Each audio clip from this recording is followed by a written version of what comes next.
कि- कृपा सिंधु लखी कृपा सिंधु लखी लोग दुखारे, निज सने हसुरपति छल भारे। सभा राव गुरु महिषुर मंत्री, भरत भगति सबके मति जंत्री। राम ही चितवत चित्र लिखे से, सकुचत बोलत बचन सिखे से। भरत प्रीति नति विनय बड़ाई, सुनत सुखद बरन तर कठिनाई।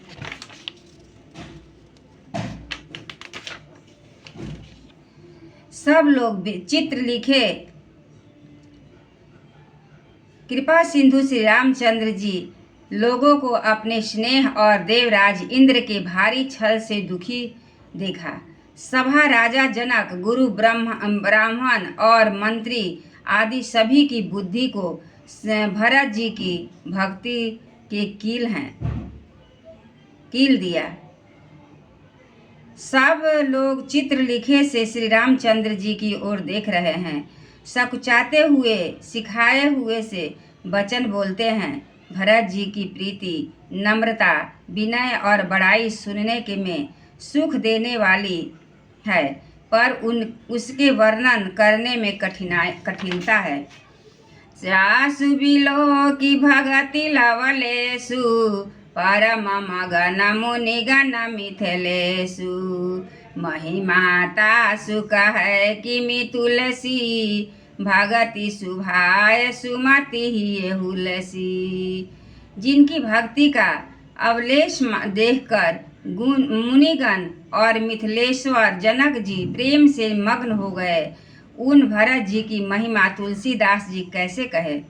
उनकी भक्ति और सुंदर भाव से कवि के हृदय में सुबुद्धि हुलस रही है, विकसित हो रही है। आप छोटी महिमा बड़ी जानी, कवि कुल कानी मानी सकुचानी। कही न सकति गुण रुचि अधिकाई, मति गति बाल बचन की नाई। परंतु वह बुद्धि अपने को छोटी और भरत जी की महिमा को बड़ी जानकर कवि परंपरा की मर्यादा को मानकर सकुचा गई। उसका वर्णन करने पर साहस नहीं कर सकी। उसकी गुणों में रुचि तो बहुत है, पर उन्हें कह नहीं सकती। बुद्धि की गति बालक के बचनों की तरह हो गई, वह कुंठित हो गई। भरत विमल जसु विमल विधु, सुमति चकोर कुमार। उदित विमल जन हृदय न भय, कटक करहि निहार। सियावर रामचंद्र की जय।